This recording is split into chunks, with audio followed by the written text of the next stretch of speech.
ચલો ready start. આ કાર્યવાહી લોકોને સારી લાગી હતી કે નિર્ભયાના કેસમાં જે થઈ શક્યું ન હતું તે પોલીસે કરી બતાવ્યું ફૂલ સ્ટોપ। લોકોની દલીલ હતી કે ન્યાય વ્યવસ્થા નિષ્ફળ રહી અને એટલા માટે પોલીસે એન્કાઉન્ટર કરવાનો વારો આવ્યો ફૂલ સ્ટોપ। હૈદરાબાદની પીડિતાની માતા પણ માંગ કરી રહી હતી કે તેની બેટીના હત્યારાઓને એ જ રીતે સળગાવીને મારી નાખવામાં આવે જે રીતે તેની પુત્રીને મારી નાખવામાં આવી હતી ફૂલ સ્ટોપ। પેરા માસૂમ બાળકીઓની પીંખાયેલી અને બળેલી લાશો જોઈને કોઈને પણ આવા શૈતાનનું લિન્ચિંગ કરી નાખવાનું મન થાય ફૂલ સ્ટોપ। દિલ્હી ખાતે નિર્ભયા પર બળાત્કાર અને એ પછી જે પાશવી અત્યાચાર ગુજારવામાં આવ્યો એ તો સાંભળતા જ કમકમાટી ઉપજે છે ફૂલ સ્ટોપ। એ પછી પણ આ સિલસિલો ન અટક્યો ફૂલ સ્ટોપ। કરુણતા તો એ છે કે આવા અનેક મામલા પોલીસ સુધી પહોંચતા પણ નથી ફૂલ સ્ટોપ। વર્ષો સુધી કોર્ટોમાં કેસો ચાલે છે ફૂલ સ્ટોપ। માત્ર 25% આરોપીઓને સજા થાય છે અને બાકીને છૂટથી હરેફરે છે ફૂલ સ્ટોપ।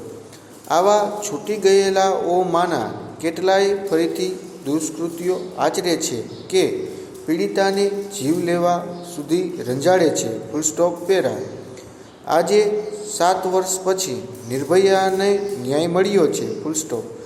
ન્યાય મળવામાં ભલે વિલંબ થયો પરંતુ ન્યાય મેળવવો માનવીનો મૂળભૂત અધિકાર છે ફૂલ સ્ટોપ। ન્યાય અપાવવો સરકારનું પરમ કર્તવ્ય છે ફૂલ સ્ટોપ। ન્યાય માંગવો એ કોઈ નાગરિક દ્વારા માંગવામાં આવતી દયાની ભીખ નથી ફૂલ સ્ટોપ। જે સમાજમાં લોકોને ન્યાય ન મળે એ સમાજમાં સ્વતંત્રતા અને સ્વાધીનતા જેવા સિદ્ધાંતોની ચર્ચા કરવાનો કોઈ અર્થ નથી ફૂલ સ્ટોપ। સરકારે પણ કોર્ટમાં દલીલ કરી હતી કે દોષિતો કાયદા સાથે રમત રમે છે અને ફાંસીની તારીખ નજીક આવતા કોઈને કોઈ યાચિકા દાખલ કરીને સજા ટાળી દેવડાવે છે ફૂલ સ્ટોપ। બીજી બાજુ દોષિતોના વકીલોની દલીલ હતી કે દોષિતોને અંતિમ શ્વાસ સુધી પોતાના અધિકારોનો ઉપયોગ કરવાનો હક છે ફૂલ સ્ટોપ। પેરા નિર્ભયાના દોષિતોને ફાંસીએ લટકાવી દીધા બાદ દેશના લોકોને હૈયે ટાઢક વળી છે ફૂલ સ્ટોપ।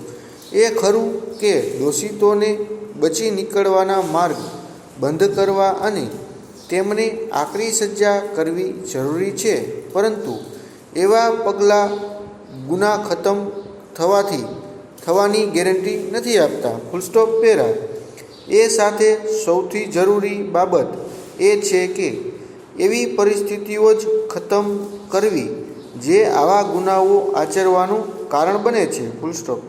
બળાત્કાર જેવા અપરાધ કુંઠિત અને વિકૃત માનસિકતા ધરાવતા લોકો કરે છે અને ઘણી વખત આવી માનસિકતા સમાજમાં મહિલાઓ પ્રત્યેની આપણી સામાજિક વિચારસરણી દ્વારા ઉદ્ભવતી હોય છે ફૂલ સ્ટોપ। પેરા મહિલાઓ માટે માત્ર કાયદાકીય રીતે જ નહીં સામાજિક સ્તરે પણ બરોબરીનો દરજ્જો આપીને અને તેમની સાર્વજનિક સક્રિયતા વધારીને જ આવી વિકૃત માનસિકતાને ખતમ કરી શકાય છે ફૂલ સ્ટોપ।